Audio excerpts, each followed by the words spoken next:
Assalamualaikum warahmatullahi wabarakatuh. Nama saya Nurbaiti, NPM 1811070182. Di sini saya akan menyampaikan materi UAS evaluasi pembelajaran anak usia dini yang berjudul Model Evaluasi Program Pendidikan. A. Definisi evaluasi. Kegiatan evaluasi adalah membandingkan apa yang telah dicapai dari suatu program dengan apa yang seharusnya dicapai berdasarkan standar atau kriteria yang telah ditetapkan dalam konteks pelaksanaan program. Kriteria yang dimaksud adalah kriteria keberhasilan pelaksanaannya, sedangkan hal yang dinilai adalah proses dan hasilnya untuk diambil suatu keputusan.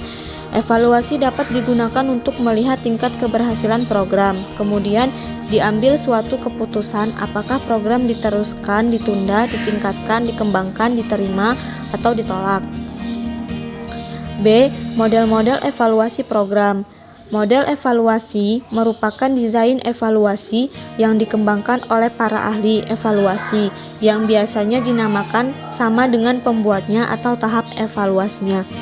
Beberapa model yang banyak dipakai untuk mengevaluasi program pendidikan antara lain: A. Evaluasi model CIPP. B. Evaluasi model Profus atau Discrepancy Model. C. Evaluasi model Stake atau Contenance Model. D. Evaluasi model Kirkpatrick atau evaluasi model Birkenhoff. F. Measurement Model. G. Congruence Model. H. Model logik. C. Evaluasi model CIPP.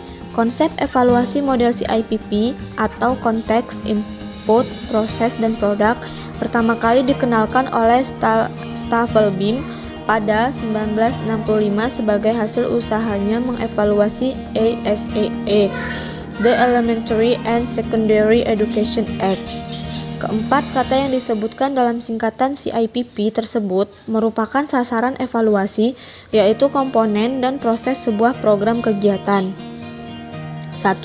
Evaluasi konteks. 2. Evaluasi masukan. 3. Evaluasi proses. 4. Evaluasi hasil. D. Evaluasi model Profus atau Discrepancy Model. Model ini menekankan pada terumuskannya standar performance dan diskrepensi secara rinci dan terukur. Evaluasi program yang dilaksanakan oleh evaluator mengukur besarnya kesenjangan yang ada di setiap komponen program. Dengan adanya penjabaran kesenjangan pada setiap komponen program, maka langkah-langkah perbaikan dapat dilakukan secara jelas. E. Evaluasi model Stake atau Countenance Model. Model ini dikembangkan oleh Robert E. Stake dari University of Illinois. Menurut Warden and Sanders, Stake menekankan adanya dua dasar kegiatan dalam evaluasi, yaitu description dan judgment, dan membedakan adanya tiga tahap, yaitu antecedent, context, transaction atau proses, dan outcomes. Deskripsi menyangkut dua hal yang menunjukkan posisi sesuatu yang menjadi sasaran evaluasi, yaitu apa tujuan yang diharapkan oleh program dan apa yang sesungguhnya terjadi. Evaluator menunjukkan langkah pertimbangan yang mengacu pada standar.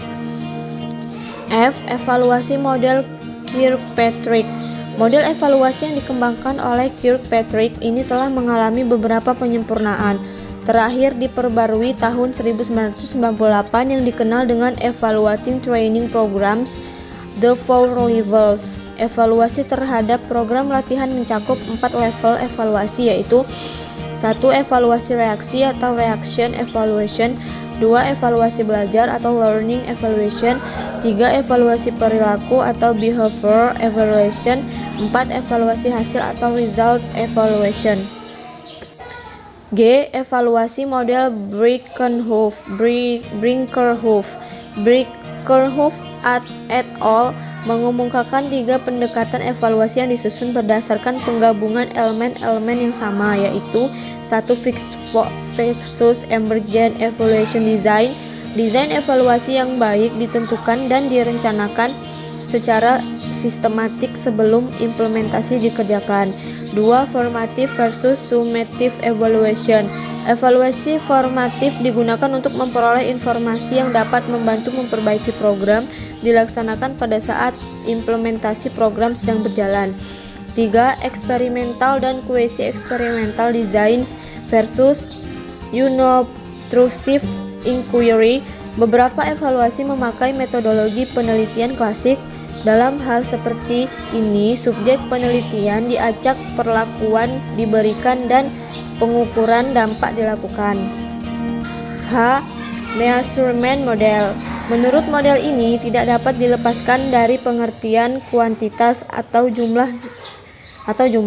Jumlah ini akan menunjukkan besarnya magnitude objek, orang, ataupun peristiwa, sehingga dengan demikian hasil pengukuran itu selalu dinyatakan dalam bentuk bilangan.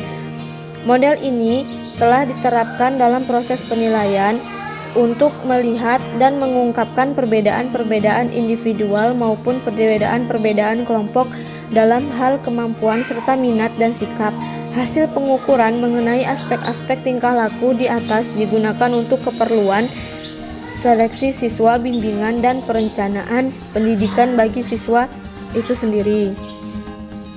I. Congruence model. Kegiatan evaluasi dimaksudkan sebagai kegiatan untuk melihat sejauh mana tujuan-tujuan pendidikan telah dapat dicapai siswa dalam bentuk hasil belajar yang mereka perlihatkan pada akhir kegiatan pendidikan.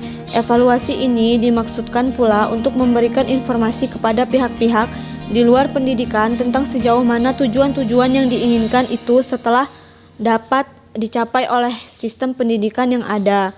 Secara singkat, dapat dikatakan bahwa model evaluasi berusaha memeriksa persesuaian atau congruence antara tujuan-tujuan pendidikan yang diinginkan dengan hasil belajar yang telah dicapai.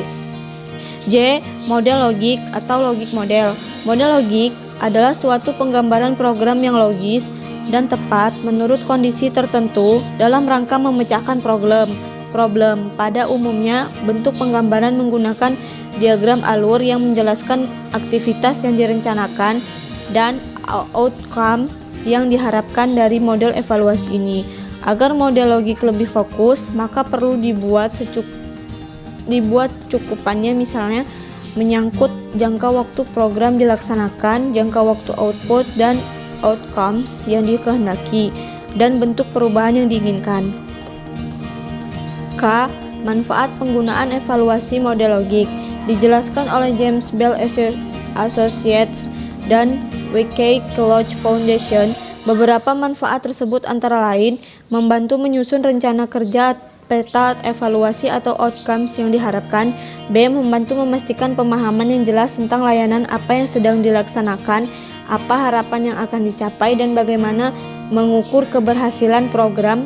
Membantu menjelaskan mengapa berbagai data dikumpulkan dalam evaluasi dan bagaimana data akan digunakan. Model logik yang digambarkan secara visual menjadi mudah dipahami, dapat berfungsi sebagai kunci rencana kerja, dan dapat disebarluaskan kepada pihak ketiga yang berkepentingan untuk memberikan ringkasan tujuan program.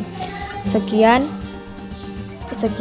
materi UAS dari saya akhiri. Wassalamualaikum warahmatullahi wabarakatuh.